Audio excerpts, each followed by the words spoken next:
Hi, I'm Troy Trepanier from Rad Rides. We're standing in front of our 1936 Ford here that we brought for Ross Myers.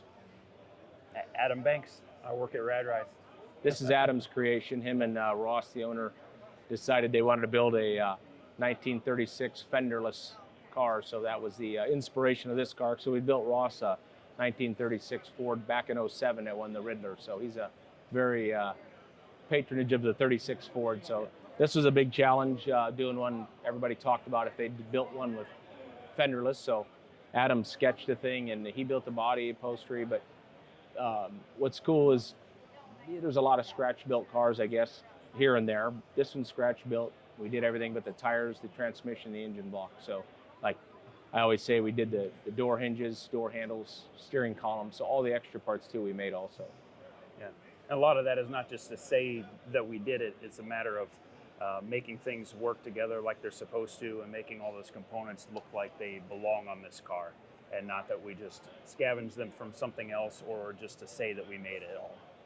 One of the interesting things on this car is the body is built basically with no buck. He had a few radius gauges. You know, a lot of people when they see cars built from bodies from scratch, they see all these wood buck stuff. So this one was done with some radius gauges, which is pretty amazing to see it come together just out in space.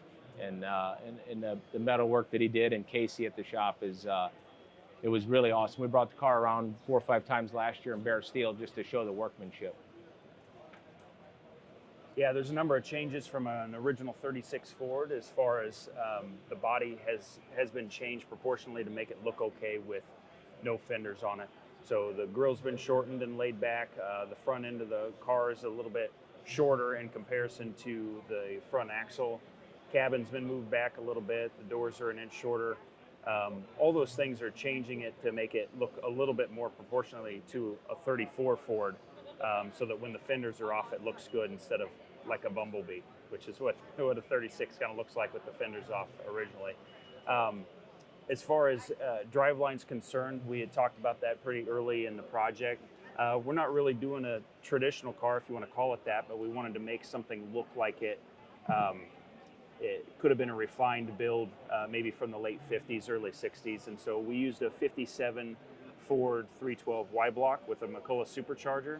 So that was a combination that was available on a 57 Corvette and later passenger cars after that. So a vintage engine, 4R70W Bowler transmission, Winter's quick change rear axle. And another interesting thing on it is it's a torsion bar front and rear. You can talk about that a little bit. So one of the unique things that you don't see when you look at the cars, and we do a lot of the vintage engines this way, is it has like a Cometic laminated head gasket on it, and the entire rest of the engine's rubber O-ring. So the water pump, timing cover, valve covers, oil pan, everything's O-ring, obviously to make it seal better. And also, you got to be able to work on these cars. So we counterbore all the bolts, so you can take the engine apart and put it back together. And most of the edges are beveled, so you can take it apart, put it together, and never touch anything up. So which sounds silly until you get caught in that situation. You're taking the stuff apart and you're not repainting everything. So, and we do a lot of powder coating. There's a lot of powder coated finishes on the car, and it idles at 480. It's super smooth. Because when you see a car like this pull up and your back's turned, you should hear something pulled up, but it should match what you hear. So we really pay a lot of attention to those type of things. So. Yeah, as far as body and paint into things, we get asked a lot what the body color is because it looks a little gray inside, looks green outside. It's Aventurine green by Porsche. There's been a couple of cars in our industry painted this color the past couple of years. We modified the formula just a little bit. The only difference is really moving the medium metallic and changing it all over to fine round metallic. Gives a little bit more glow. Slightly more silver color, but otherwise the formula is the same. Little help from Daryl Hollenbeck at the very beginning, Vintage Color Studio on initial bodywork through First Prime, and then our guys Colby and Warren at the shop did the rest of the sanding on the primer, and Warren painted it, and they wet sanded and polished it at our shop. One of the most, I think, impressive things on a car, especially if you tried to do it, is the top. It's made out of basically 090 aluminum. It weighs about 24 pounds, and the canvas is direct to metal on the outside, and all the garnish moldings were hand formed. And what's kind of interesting is you'd expect to see maybe a smooth headliner and something top like this, but it has a bowed headliner, like a 60s car. So it's much more involved when you start looking at the detail of the garnish moldings and everything. It comes off with 4 set screws, but a lot of tops get built and they're so heavy you can never lift them off. So this one's very light, and it's, you can take it off. He made a really bitchin' stand for it, but when you just really start looking at the fit and the style of the top, it really makes the car. I mean, that's the money maker. And a big part of the top and the overall look of that in the end came down to I had done some gauges and side profile to determine what the windshield height was going to be early on when we were machining the windshield posts and the trim for the car.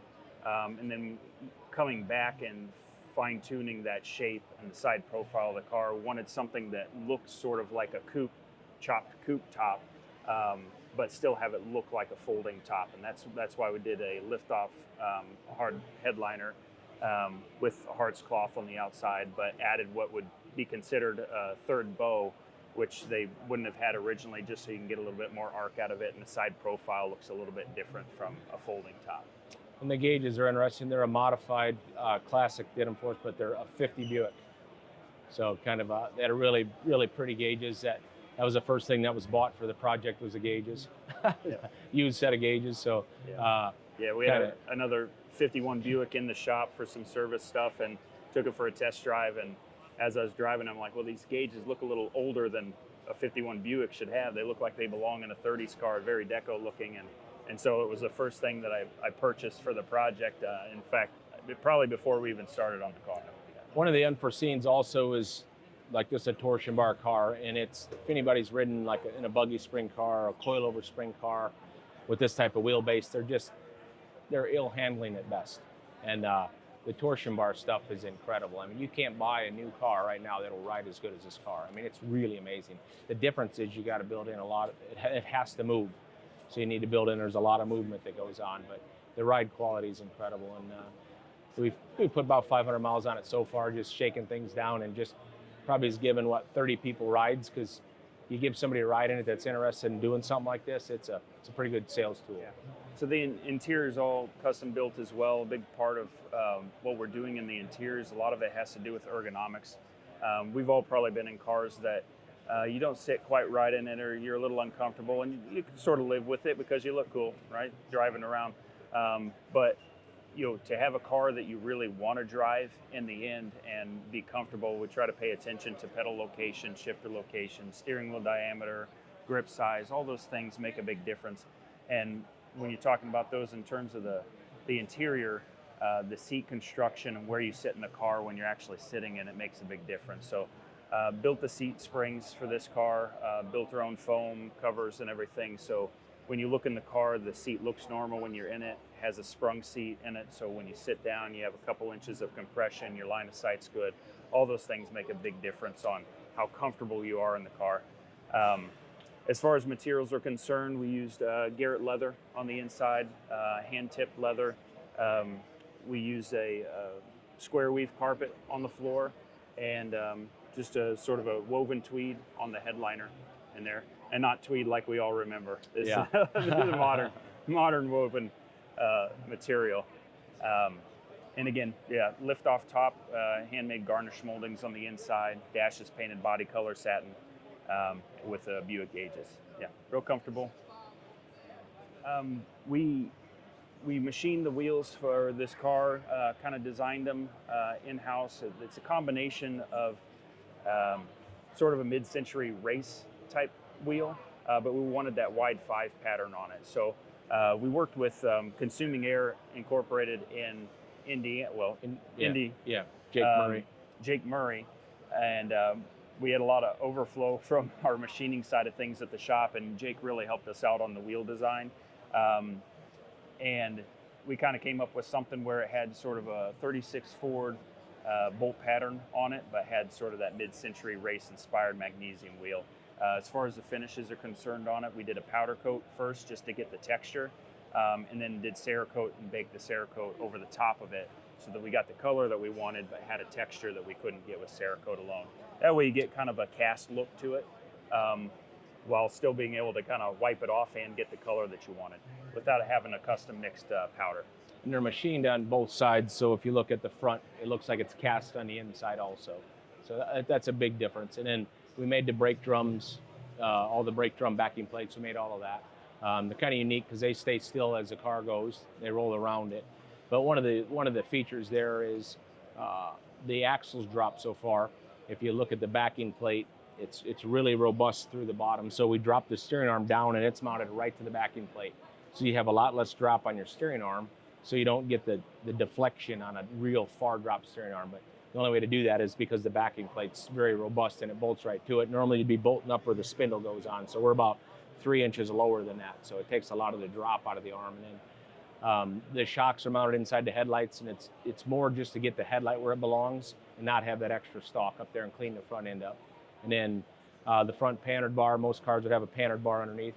We've got a machined bronze oval in there that has a tongue in the axle that rides up and down. So it eliminates that bar out from under there, and the packaging is just a little nicer.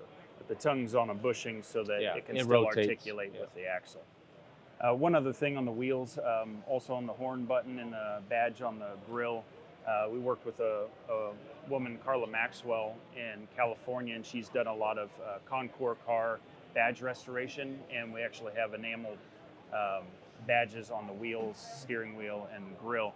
And enamel in the sense of like vitreous enamel. So it's a glass powder that's actually kiln fired onto the badge, polished, and then plated afterwards. So it's a process that hasn't really been used as a manufacturer since pre-war.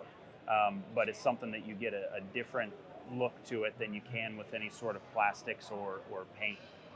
And we ended up with something. She did a great job on those. We machined the badges ourselves and sent them to her. She did the enameling and the plating and sent them back to us, and we ended up something with, it was pretty unique. Yeah. Didn't look like a hobby shop, did it like we've done in the past, so it looks a little more professional.